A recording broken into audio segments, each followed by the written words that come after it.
Lakmini and I've lost 31.5 pounds in 17 weeks with Nick on the Common Sense diet. You know, one thing that me, you, and Lakmini all have in common is that we all hear 31 pounds in 17 weeks and we go, yeah, but I lost more than that on keto. You know, another thing that me, you, and Lakmini all have in common is that we've already been there, done that. And we've actually been doing it every single year, most of us, for our entire lives. And then feeling like shit because we just can't figure out how to keep the weight off. And then feeling unmotivated to even take the action because we logically know that the actions we've been taking our whole lives are not sustainable. So it makes it feel like we're not good enough. You know, one thing that me and Lakmini have in common is that we've both actually put the issue behind us. And that's actually possible, even though I once didn't believe that it was. Lakmini once didn't believe that it was. And you, in a lot of ways, probably still don't. If I was listening to this right now, I probably still wouldn't. What you're going to find here is that even though Lakmini is still on her weight loss journey right now, she's already cured her fat mind. She already has a healthy relationship with food. She's already addressed the things that led to her using food for more than what it was intended to be used for in the first place. And those are the three things you have to do if you want to actually heal. So if you're lacking inspiration and you relate to me and Lakmini, where you just don't really believe that you can do it and you just don't know, and I've already tried everything, and how is working on myself going to be any different? The next 45 minutes is quite literally the best 45 minutes you can invest in yourself to start to develop some of that belief. Enjoy. 3, 2, 1, and we are live. Lakmini, welcome to the show. I'm so excited to have you on this week. How are you? I'm great. I'm excited to be here, Nick. You heard about me through this podcast initially, right? Totally. I just found you. Your podcast came up on Spotify. I was looking for the 157th inspirational weight loss motivator. And then you come up, and it just started to be something that hooked me in right from the beginning. And I started just listening to the whole series like a binge podcaster, podcast audience at least. And what you said really spoke to me. And I just, week by week was looking forward to the next Wednesday when you would release the next podcast. And at some point, I think it was probably like 40 something podcasts in or something, I was like, I need to work with this guy, specifically this guy. And the rest is history. What does it feel like? It's funny because how old are you, Lakmini? I will be turning 55 in October. So 54. Congratulations. Yeah.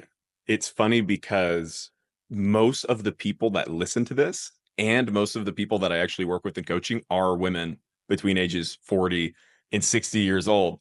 And everyone's always like, well, I don't know, you're only 30. How is that? I just think that's funny.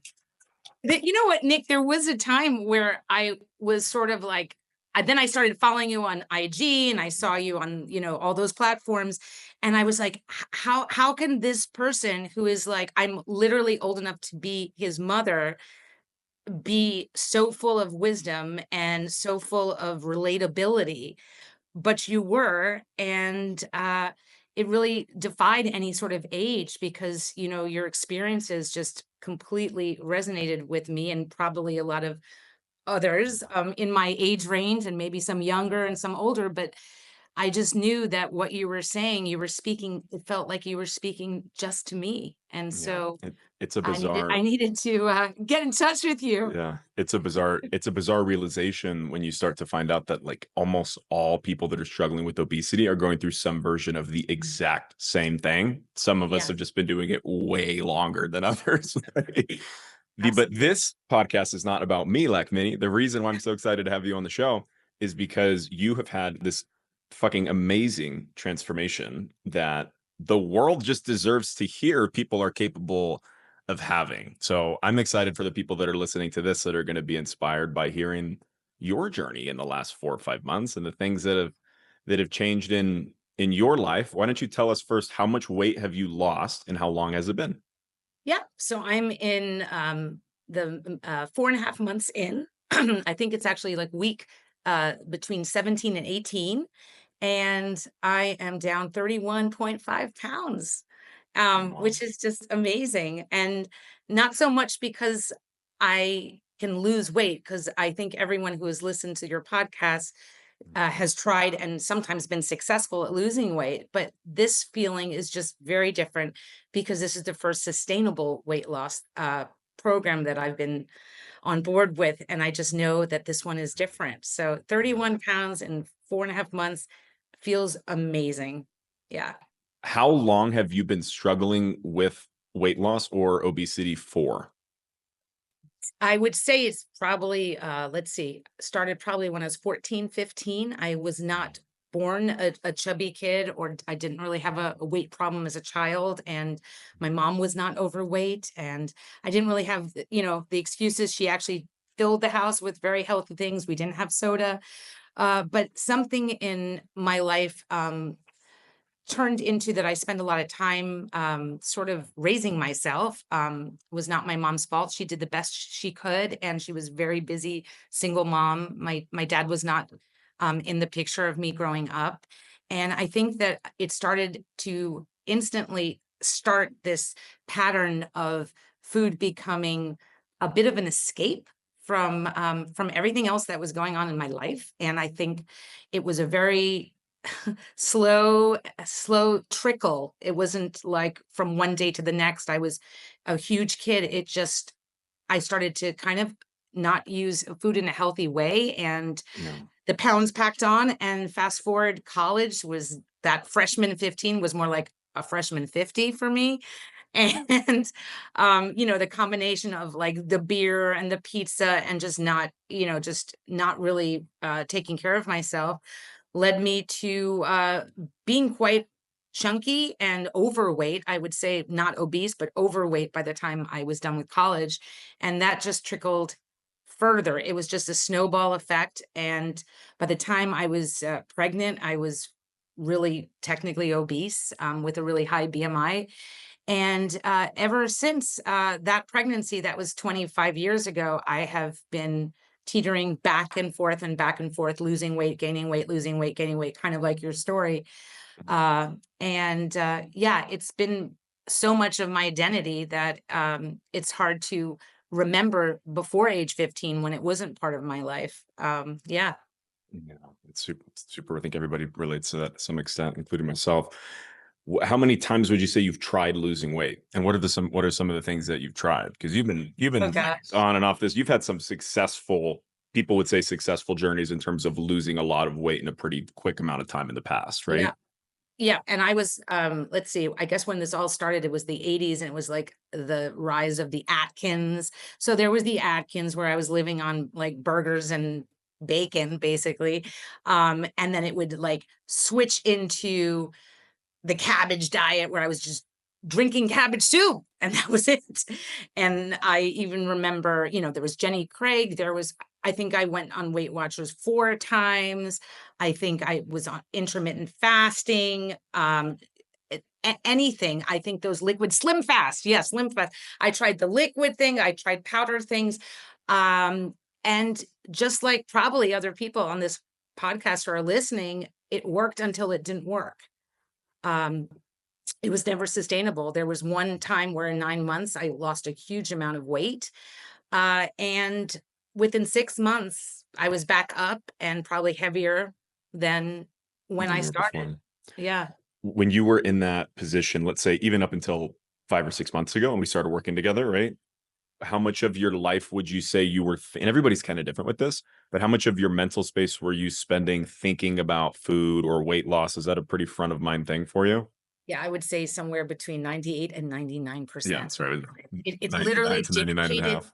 it dictated everything about how I moved, what I wore, what I ate, whether I chose to go out. I wasn't in I have very few pictures of, and I really regret that. It's actually a really sad thing to know that I have pictures of my children, but not with me in the pictures. Have not been in a bathing suit in years. I hadn't wore shorts, and I remember making up excuses. I would always hide behind, uh, position myself with the heaviest person in the frame and sort of hide. So I was just always hiding out. So I wasn't showing up. I wasn't present. I would make excuses constantly about, I'm just too hot, too cold, too hot, can't do it, feel sick, can't go. just all my life. So the food noise and all of that constant, banter in my head about weight and how I looked and how I felt, avoiding mirrors, avoiding pictures, holidays, it really, really dominated my life. And it was something that I'm not proud of, but it was something that was true. Is it's weird thinking about that now, and you can even feel like the emotion thinking about how fucking crazy that was to be living in Crazy. that, right? And your ability to speak. I think it's the coolest thing about your journey is your ability to reflect on the things that you went through. And what's been so inspiring, what I've loved the most about working with you is you're so well spoken on the way that you have felt and how different you feel now, which is just such an amazing skill set that I think everybody really wants, right? To be able to look back and be like, I was trapped in this thing and now I don't feel trapped in this thing anymore. Most people never actually get out of that until the day that they die. They're still trapped in that same way of thinking, which is fucking crazy. Crazy. Yeah. Yeah, it is crazy, and I often now, and listen, what I love about the fact that I'm on this podcast right now is that I'm not actually at the goal weight, and that doesn't even matter because, my mind is so healthy and my body will catch up, and I'm doing right now, living the lifestyle that I will continue to live, so nothing really is gonna change, except I'll be a few, dress sizes smaller, but I feel so different, so almost like I already am at the goal, and that is so different than what I used to equate success was. I couldn't, if I was in another program and someone from Weight Watchers or another asked me to come on when I was only 30 pounds down as opposed to the full 70 or 80 that I need to actually do to be in a healthy weight range, I would have been like, no, I'm not there. And now the fact that I equate um, my life and how I feel with this present moment feeling because I'm doing the things, taking the actions, responsibility, and accountability for myself in a way that is dot dot dot to be continued. So I'm sure that if you were to interview me in 6 months when I'm a little smaller, probably a lot smaller, I'd be saying the same things, and that's what's so cool about, the fact that I'm speaking right now, and I'm in the process, and it's really exciting to be here. What has been the biggest mental shift for what I'm hearing is that you're actually already living the healthy lifestyle that Yeah. you're planning on living once you lose weight. You're manifesting health by just living at your goal weight right now. Your body hasn't caught up to the lifestyle of your goal weight, right? The What is the biggest mental shift that you've made in this program and in this journey of working with me that's helped you do that? Because what you're saying, people are listening to this going, "Yep, that's what I want." Mhm. How did you get that? And how can they get that?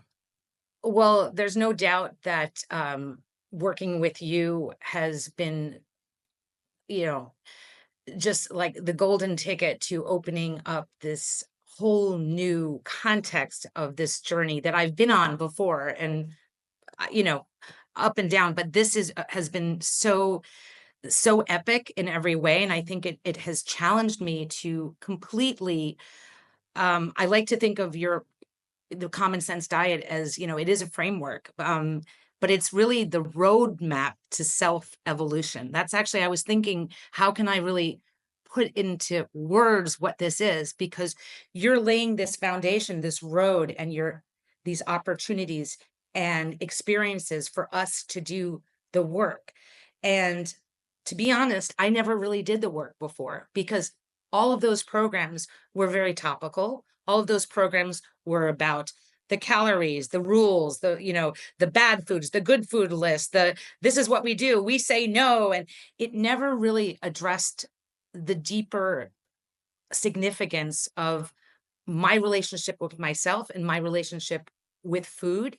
And they're two separate things. And sometimes in the weeks when we were working together, it would be more about the food. And often it was also very heavy about my relationship with myself and how I was using the food because there were some unhealthy things that I needed to work through. And I feel that week by week, with all of these exercise and the way the program is uh, so fluid and so subtle, because at first I was scared, and you remember, Nick, I was like, I wanted to do everything right, and I think that that's how a lot of people feel because we've done this You're all or nothing. so Like many it's got to be times. perfect, right? Oh, and we're like, we have to get exactly, the organic chicken breast and I soon learned, probably by like week 3, after we started, doing the food log and all that stuff, and we let go of that because you just wanted to know what was I eating, and that was, important.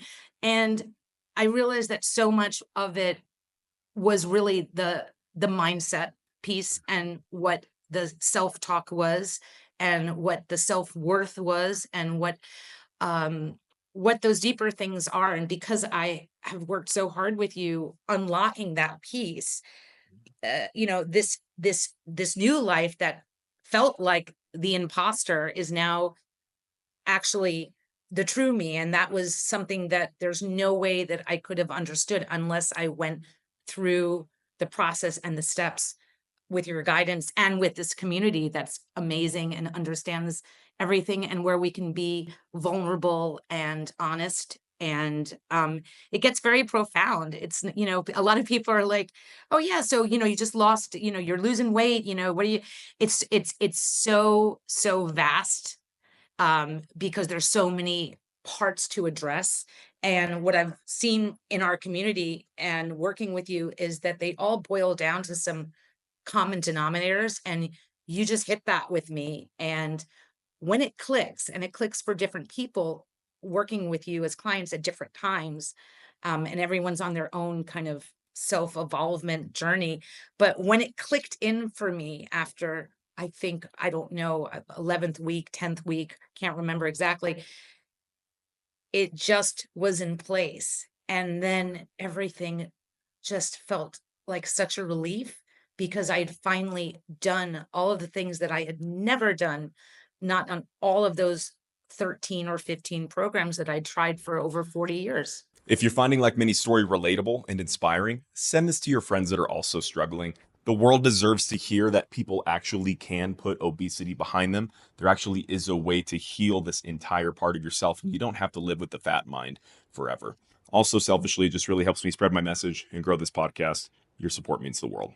Well, you really adopted the framework of you really went all in on the idea, which actually is what it takes, right? Of weight loss being the tool to improve your life versus needing to lose weight to feel better. You started being like, I need to start living better to lose weight and talking Yeah. better to myself, right? And what's been the best part of your journey is you've actually done every single thing that was recommended the exact way that it was meant to do. And the reality is that just a lot of people don't do that, right? A lot of people are just Yeah. looking for information. Like you are such a beautiful embodiment of what it actually means to prioritize yourself. And this is such a bizarre conversation from my perspective. I'm like this, I just how far that you've come on your journey and the radiance that you're moving with and glowing with and the way that you speak and the way that you are like eye contact in the camera, like everything, you just feel very different. And that's what I think is so amazing about what you've done is you've actually already started your last day one ever, right? And in doing so, it's so you're not at your weight loss goal. You might even still be considered overweight in this moment, right? Yep. But you're already moving with this like radiance that people call skinny privilege, right? But it's actually Yeah. just that you're just like, oh fuck, I'm actually healthy. And it's like it Yeah. just makes me smile even thinking about how far you've come on this journey. And I I I've almost forgotten myself how shitty I felt, Nick, and it's really good that, with the common sense, there's a very kind of sequential, order to how we're learning things and building on foundations.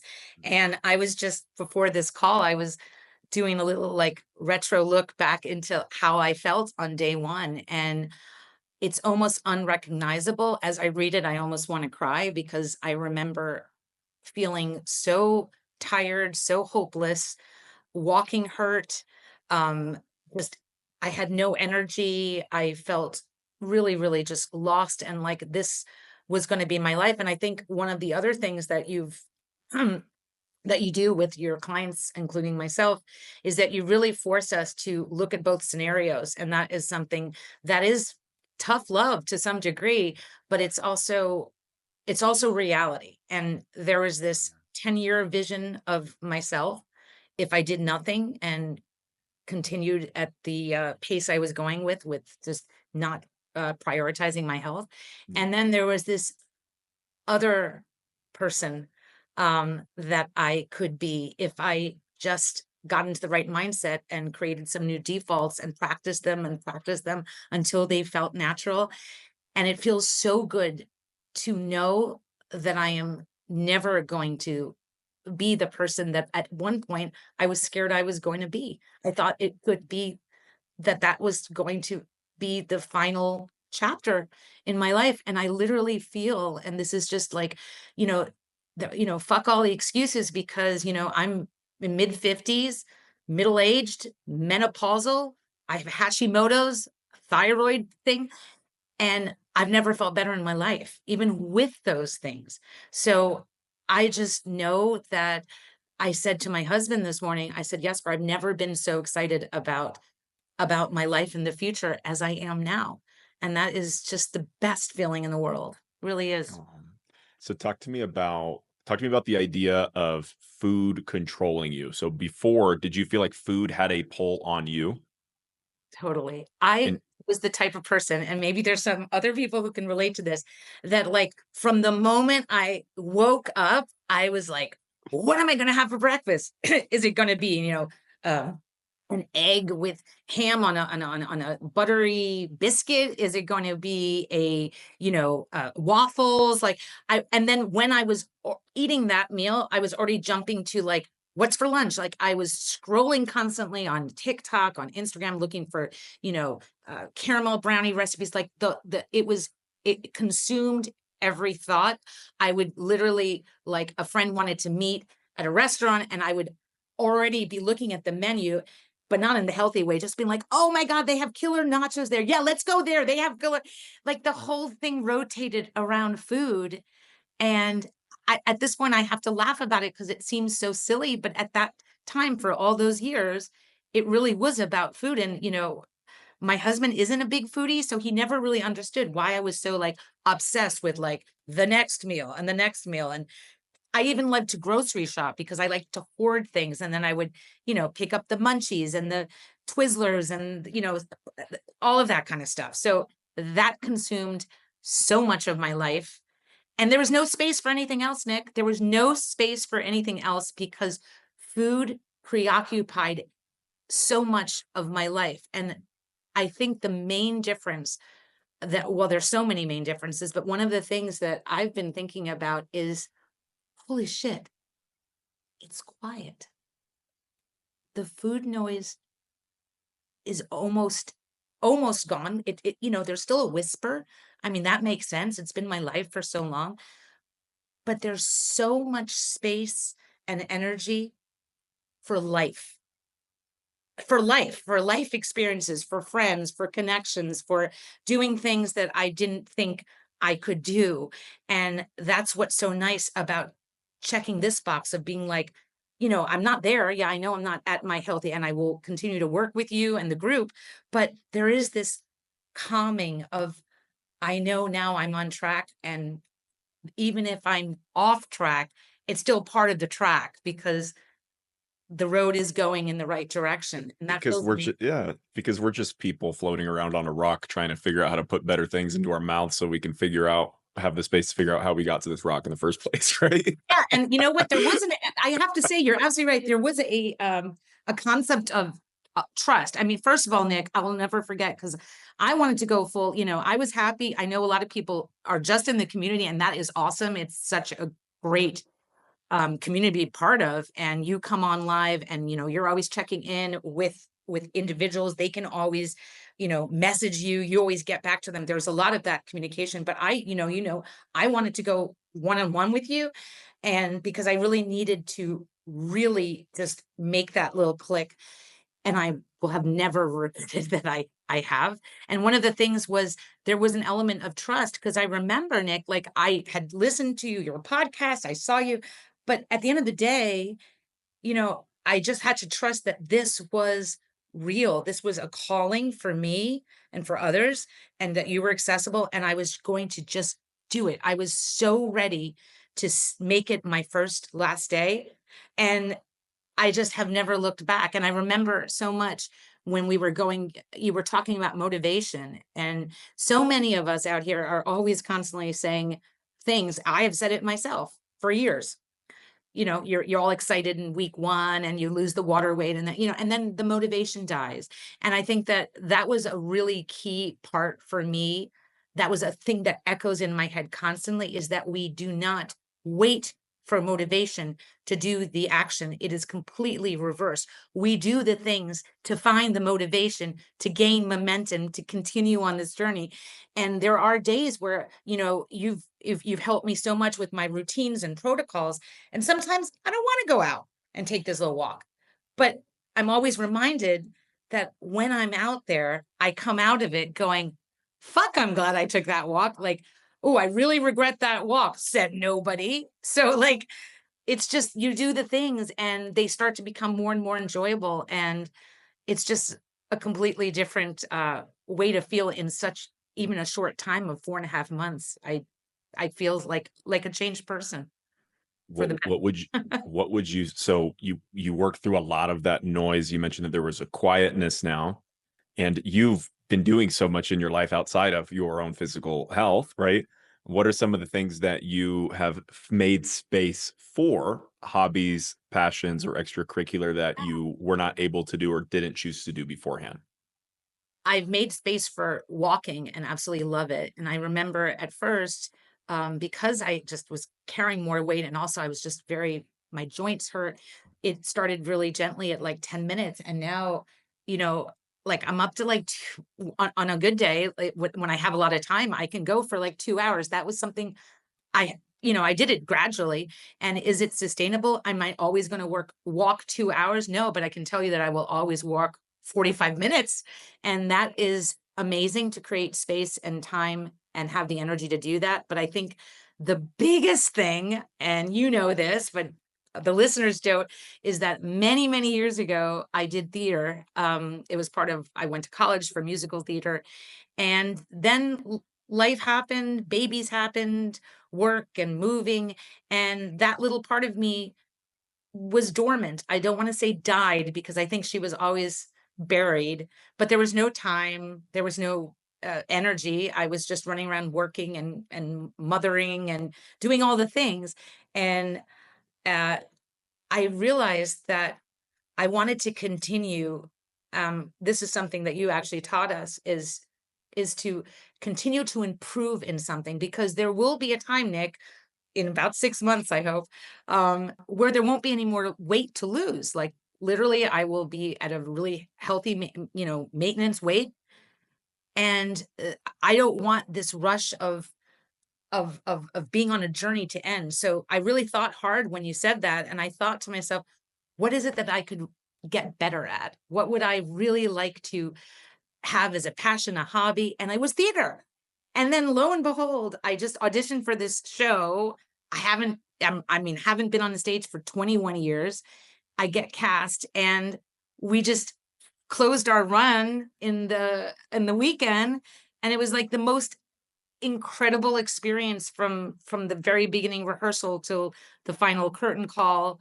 I'm still spinning from it, and it was just incredible. And I don't think that I know I wouldn't have done that if I hadn't embarked on this journey and I hadn't proven to myself that I can do hard things. Because as we know, weight loss, it's simple, but it's also tricky and difficult at times. But because that powered me forward to realize that I can do this and I can do other things. So weight loss is the greatest teacher, because once I have been able to automate this into my life, I can now apply it to other things. And I'm kind of happy to have it not all revolve around weight, to be honest with you. I'm really excited to get this weight off and then start living and just start like doing all these things. I'm a new gardener. I've never lived in a house in my life, and we have our first house and a backyard, and all of a sudden I'm growing tomatoes and harvesting cucumbers and growing flowers, and this is all a whole nother world to me. And that's what I mean about the fact that I feel like I'm embarking on this completely new, exciting chapter, because I finally have this in check. Yeah, Yeah. you just tapped into like a fully different timeline of your own life, right? Yeah. Because there's this other world where you just kind of like do a restrictive diet where you inherently like It's weird because when we're doing these diets, we logically know, like if we were to pause and ask ourselves, can we do this forever? We know the answer is no, but we fall for the trap of thinking that we're gonna do it till we hit our goal and then figure it out once we get there. And then we realize you never actually do, right? But there's this Right. whole other timeline where if you just kept doing some version of that or some kind of extreme counting or extreme undereating, where like you're just in a fully different position right now. And what I think is so cool is you're sitting up on stage in a position where all of these people are looking at you and receiving entertainment from you, and it's just so much bigger than you. You're just such an amazing embodiment of this is so much bigger than you. And the people that you've impacted, what is going through your mind when you're on stage? You haven't been on stage in 20 something years and you like step out there for the first time. Was it one performance or multiple performances? Multiple performances, and we still have one on June 5th. But Okay. uh, So for first performance, you step out onto stage. What is the first thought or feeling that you have? I will say that right before I got on stage, I went through this like total body check, like, is this even real? Like, and yet it was something that I projected and manifested for months before when I was hoping. So it felt like I was in a dreamlike state, living something that I'd always wanted to, but it was real. And I had to like touch myself. And there was this tiny little, I think I'd be lying to say that there wasn't this tiny little bit of doubt, like, am I good enough? And then we got on stage in the blackout. I got to my opening position. Bright lights came on, like flooding. It felt like just piercing through every pore of my body. God is just And I, shining on you in that yeah, moment. literally, it was like a spiritual awakening. And I just remember going, I've got this. I've got this. And it was just like coming home. It felt completely natural. It felt like like my authentic self after not feeling like my authentic self. And it just it was just it was just beautiful. It was beautiful. Yeah. It's I thank think you. one thing, Nick, that the listeners probably know from if they're been following your podcast is that the common sense is going to challenge you in ways that you haven't been. It's going to ask you questions that maybe can sometimes get very emotional. I know they did for me.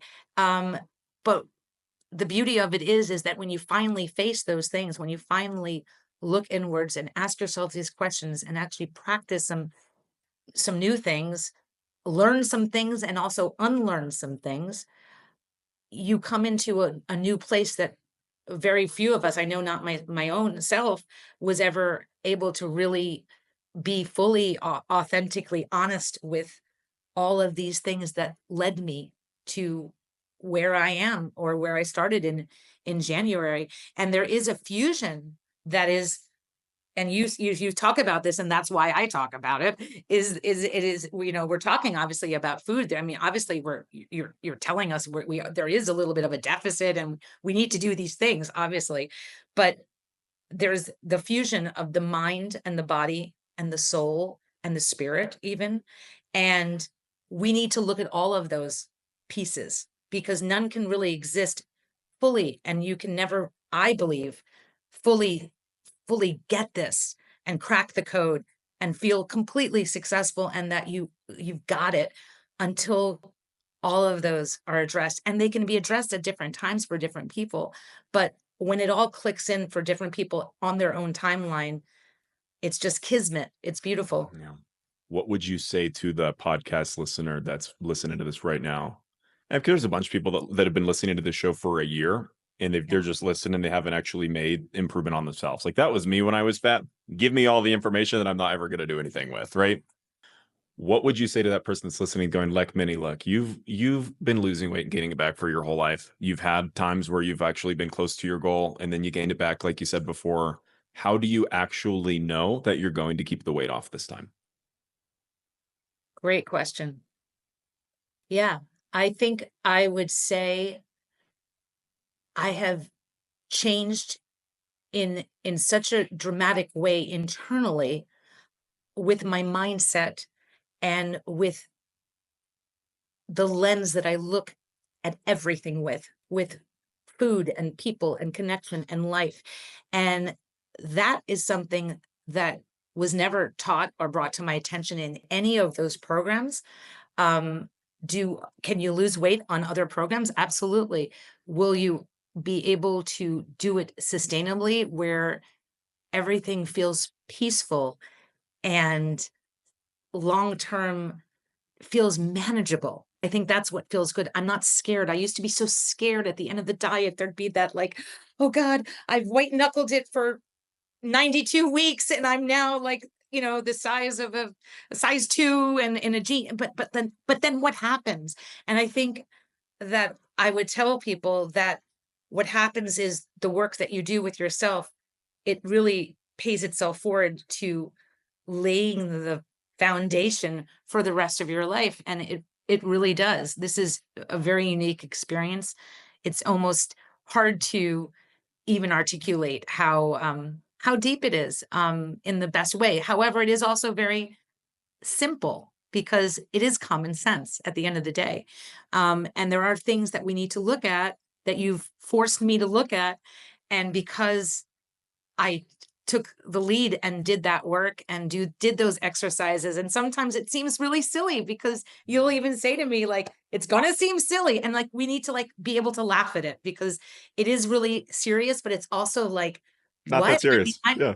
It's You not that remember serious. once I was in New York and I literally sent you a videotape, like dangling a bag of Haribo gummy bears, being like, I don't know what to do. Should I? And I was like throwing them into the garbage frantically. And I can now look at that because I have recorded and documented it and actually just like laugh and like be like, wow, did I really do that? And there is some humor. And I think that, I know we've talked a lot about, it's serious and it's profound, but there also is a lot of humor that can come with it and a lot of joy and a lot of like self-discovery in really kind of happy ways. And it's such a positive outlook on what happens when you take different actions and you treat yourself differently and you talk to yourself differently, and the inner script that was putting you down and your self-esteem is now building you up from the inside out. And now I carry that with me all the time because You've of it. changed. Yeah, you've changed from the inside out. Yeah, absolutely. It was an inside out experience. And you know, it was your total guidance and all of the communication and the support and the understanding because, like you said, I'm not going to listen to somebody who on IG has never had a weight problem or lost weight but hasn't kept it off, right? So And that's like, such yeah, yeah, that's such a controversial topic. yeah, Because it's almost like it's not that the information is wrong. It's right. just that I always felt like when I was fat and I mean, like 90% of the advice comes from people that were never fat. And we're all fighting the same battle here against obesity and our own minds sometimes, right? Yeah, Or finding love instead of peace or instead of war, depending on how you look at it. But it's like, it's not that the information is wrong. I just always felt like it wasn't understood that when I was laying in bed, I was like, you were the gummy bear person, right? I was the person that was obsessed with Dairy Queen Blizzards and Red Robin and right. like Carmelo candies at Heath bars. And I would lay there thinking about these foods. And then I'd be like, okay, well, the guy in this program or the guy online said that, I got to just do it even though I'm not motivated. I got to work on my relationship with food. But I'm like, no one ever actually like showed me how to do any of these things. So there's just like Exactly. these buzzwords are getting thrown out, but there was never ever actually any like specific actions Yeah, like, on what are how the to work. exceptions? How do you break free of how do you Yes. unpack that all? And you had very specific exercises. The content in the program itself is so linear and easy to go through that it's just like following the steps, like, "Oh, that's what we do. Oh, we actually have to do mirror work, and we choose to do all of these exercises that bring us closer to creating this confidence, this momentum, this new self-belief. And I mean, you also, I was thinking back to what you just said about what I would tell him. I would say that the way you lose weight dictates how sustainable it is. And this has been one of the most manageable, gentle kind approaches. I used to beat myself up, and there used to be this, this bad cop that was like shaming me. And this is all completely the opposite. And that's why I know I can do it forever, because it feels too good to ever let go. Mm. Is there anything else that you'd like to say to the listeners of this show in closing, like many? I would like to close by saying, I don't know, I was just like you listening to the podcast. And, I listened and I listened, and there were so many great nuggets in what Nick was talking about, and it spoke to me. But I went a step further because I knew that I could benefit from the podcast, and I did, absolutely. But I have to say that even after listening to 34 podcasts before I got in touch with you, nothing dramatically changed in my life action wise. It was awakening me to know that I need to take action. So there was beauty in it. And of course, there were lessons that if I put in practice, probably could have, spearheaded this journey. But I knew that for myself, that I needed to reach out. And for me personally, I'm only speaking for myself, it was one of the best things that I ever did. And I would say that if you are out there and, even if you feel kind of like I did, pretty shitty, middle-aged, like tried everything, and you're just tired of it and you just want your life to change dramatically, um, I would definitely reach out. And I'd love you to be part of our community, and hopefully join the community and join Nick, and we can all kind of be a common sense family together.